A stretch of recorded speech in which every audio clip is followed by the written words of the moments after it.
Jóvenes, el otro gran filósofo del siglo XX es el filósofo austriaco Ludwig Wittgenstein, que gracias a la publicación de su libro El Tractatus Logicus Philosophico se vuelve en el iniciador de lo que conocemos como filosofía analítica. El mismo nombre de filosofía analítica ciertamente nos refiere a qué es la filosofía para Wittgenstein. Filosofía analítica. La filosofía consiste en analizar, en clarificar, en dilucidar las proposiciones y el lenguaje. Vamos a escribir esto en la pizarra, ¿no? Lo que dice Wittgenstein es que la filosofía, primero, es una actividad.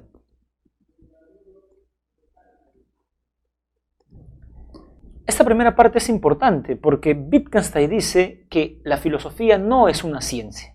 La ciencia es una teoría sobre el mundo. La filosofía en ese sentido es una actividad, ¿no? O sea, no es un cuerpo de doctrinas, dice. No es una ciencia, no nos sirve para conocer el mundo, sino simplemente para analizar las proposiciones que nos dan la ciencia. Por eso Wittgenstein dice que la filosofía es algo que está por encima de la ciencia, por debajo, al costado, pero no es una ciencia. Y eso quiero empalmarlo, jóvenes, con lo que vimos en la primera semana, porque dijimos que los filósofos en sentido estricto no saben qué es la filosofía. Si bien los filósofos no saben qué es la filosofía en sentido estricto, sí saben qué no es. Y algo de lo cual están seguros de Wittgenstein en adelante es que la filosofía no es una ciencia, no es una teoría, es una actividad que esclarece el lenguaje. Segunda parte de la filosofía analítica, ¿no? Que analiza el lenguaje.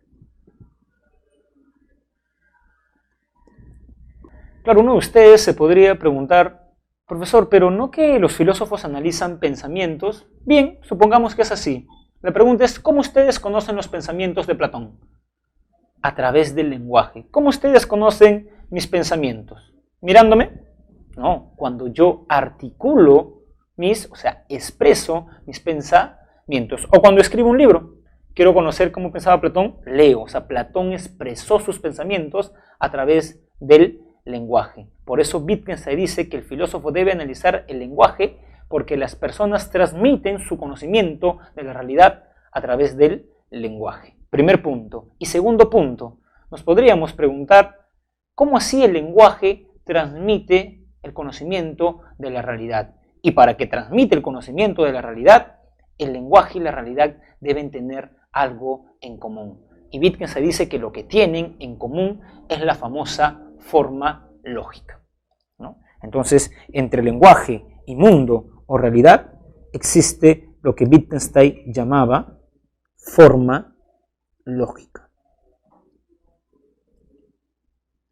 O también se llama, vamos a ponerlo con rojo, isomorfismo. No entiendo muy bien lo que está diciendo, profesor. A ver, pongamos un ejemplo. Para Wittgenstein, el lenguaje es un conjunto de proposiciones. Y las proposiciones, jóvenes, suelen, dice Wittgenstein, hacer referencia o es una imagen ¿de qué? De los hechos. ¿Qué es un hecho, profesor? Es una interrelación entre dos cosas. Y quiero detenerme a comentar esto. El mundo está constituido de hechos. ¿Qué es un hecho? Wittgenstein dice que las cosas no se dan aisladas. O sea, este lapicero no se da aislado. Este lapicero, por ejemplo, está sobre mi mano, debajo de mi mano. Este lapicero está delante de un telón, digamos, guinda. Las cosas no se dan aisladas, sino que se dan en relación a otras, dice Wittgenstein, ¿no? Entonces, eso es un hecho, una relación de cosas. Y lo que está diciendo Wittgenstein con su famosa teoría del inemorfismo y de la proposición como imagen del hecho, es que, por ejemplo, ustedes están mirando en estos momentos, vean esto, ¿no? Mi mano y el lapicero. Eso que ustedes están mirando, yo lo puedo decir con una proposición. Se apaga la cámara y solamente se escucha mi voz y yo digo, jóvenes, el lapicero está sobre mi mano. En ese sentido, la proposición refleja un hecho. Es como la imagen de un hecho. Podemos poner otro ejemplo. A ver, supongamos que el día de ayer, ¿no? O esta semana que acaba, la semana pasada que acaba, ¿no?, de ocurrir, Perú jugó con Costa Rica. Y supongamos que por alguna razón se malogró su televisor, se malogró su celular y tuvieron que desempolvar la radio y escuchar la radio. El partido Perú versus Costa Rica. Cuando ustedes escuchan cómo el narrador cuenta el partido, se hacen una imagen mental. O sea, yo puedo estar en el estadio mirando el partido, ese es un hecho. Pero también eso que ocurre, mediante el lenguaje, yo me lo puedo imaginar. En ese sentido, la proposición es una imagen del hecho. O como por ejemplo, ¿no? Ustedes les pregunto, ¿qué hicieron el fin de semana? Y uno de ustedes dice, profesor, estaba medio melancólico y me fui al mar, me fui a mirar el mar. Muy bien, yo me hago una imagen. O sea, mediante la proposición, imagen. Sus padres que estuvieron como ustedes lo miraron. Ese es el hecho. Pero ¿cómo ustedes me representan el hecho? Hablando. Profesor, estuve mirando el mar. Y yo me hago una imagen. Entonces, la proposición, dice Wittgenstein, es una imagen en la figura pictórica de la realidad, ¿no? Muy bien. Pero, como hemos visto, el hecho está compuesto ¿de qué? De cosas, ¿no? De cosas, ¿no? Podemos poner el siguiente ejemplo, ¿no? El lapicero está sobre el cuaderno. Ese es el hecho, ¿no? El lapicero está sobre el cuaderno. Pero si ustedes quieren representar eso, ya en comillas, una proposición se expresa en comillas, podrían decir, ¿no? Claro, una proposición está en comillas, acá no tendrían por qué ir comillas, ¿no? El lapicero está sobre el cuaderno. Entonces podemos intuir que así como un hecho está compuesto de cosas, las proposiciones están compuestas de nombres. Ahora, Wittgenstein también distingue entre hechos atómicos y hechos moleculares. ¿Qué es un hecho atómico? Es la interrelación entre dos objetos, ¿no? Es la interrelación entre dos objetos, ¿no? Ejemplo, acá está el hecho atómico. Tengo mi celular y tengo mis apuntes de la clase. Y ustedes dicen, los apuntes o las hojas del profesor están sobre su celular, ¿no? Ese sería un hecho atómico, porque relaciona dos cosas, ¿no? Entonces, dicen esto. Ese es un hecho atómico. Otro hecho atómico, por ejemplo, ¿no? Que el lapicero está sobre mi hoja, ¿no? O sea, un hecho atómico es el lapicero sobre la hoja, y otro hecho atómico es la hoja sobre el celular. Cuando ustedes combinan dos hechos atómicos, surge un hecho molecular. Cuando dicen el lapicero está sobre la hoja, pero la hoja está sobre el celular. O sea, que es un hecho molecular, digamos, juntar dos hechos atómicos, ¿no? Un hecho molecular se representa en una proposición, o un hecho atómico, empecemos por lo más simple, el hecho atómico se representa en una proposición atómica y el hecho molecular se representa en una proposición molecular, ¿no? Escribamos esto en la pizarra, ¿no? Por ejemplo, ¿no? La hoja está sobre el celular. Ese es el hecho. Si yo quiero representar ese hecho, como la proposición es una imagen de los hechos, esa es una proposición atómica.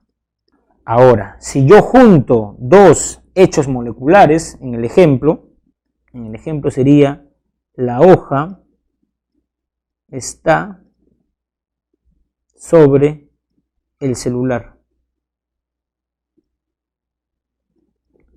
La hoja está sobre el celular. Y el lapicero está sobre la hoja. Junto estas dos cosas con la conjunción y me sale un hecho molecular, que obviamente no va a estar representado en una proposición atómica, porque está juntando dos atómicas, sino en una molecular.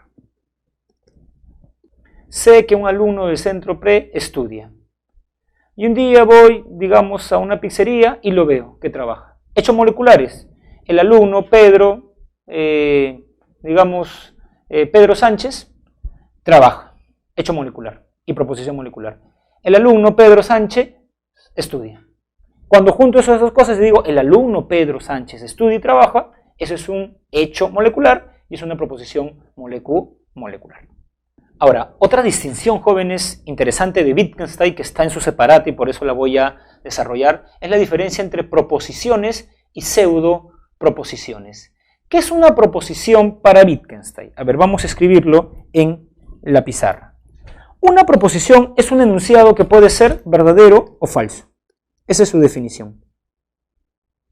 Puede ser verdadero o falso. Ejemplo. Vamos a poner un ejemplo. Todos los metales se dilatan. El agua hierve a 100 grados.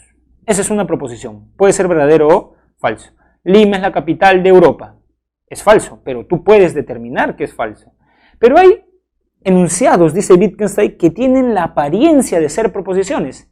Pseudo es falso. Entonces, pseudo proposición es una falsa proposición en el sentido que no son ni verdaderas ni falsas. Ejemplo, el alma es inmortal. ¿Por qué el enunciado del alma es inmortal no es ni verdadero ni falso? A ver, jóvenes, para que ustedes sepan que algo es verdad y falsedad, ¿qué necesitan? Experiencia, ¿no? Experiencia. O sea, si yo les pregunto, ¿no? El fondo sobre el cual imparto la clase es de color rojo, guinda, verdadero. Pero si yo les pregunto ahora, ¿de qué color son los extraterrestres? Podrán saber si la respuesta que da alguno de ustedes, supongamos que uno de ustedes diga verde. Ya, ¿eso es verdadero o falso?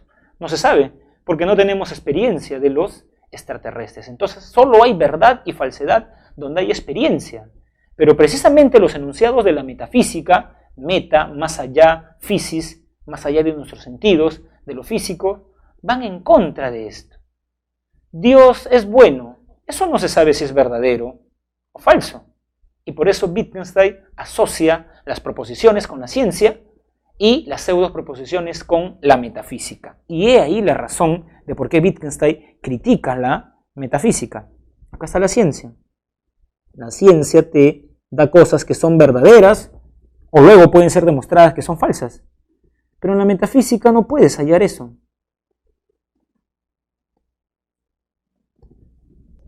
Y por eso Wittgenstein emprende una crítica mordaz contra la filosofía, porque dice que los problemas filosóficos son pseudoproblemas, falsos problemas, porque un problema es algo que puede ser resuelto, o sea, ser verdadero o falso. Pero cuando yo digo que el alma es inmortal, como lo dice Platón, eso no es ni verdadero ni falso. Entonces Wittgenstein tiene la soberbia de decir, yo he resuelto todos los problemas filosóficos porque los he disuelto, he mostrado que no son problemas. Por eso el último parágrafo del Tractatus, la última línea, es la siguiente: de lo que no se puede hablar es mejor callar. No hablemos de Dios, no hablemos de la ética, no hablemos de esas cosas porque no hay cuestiones empíricas.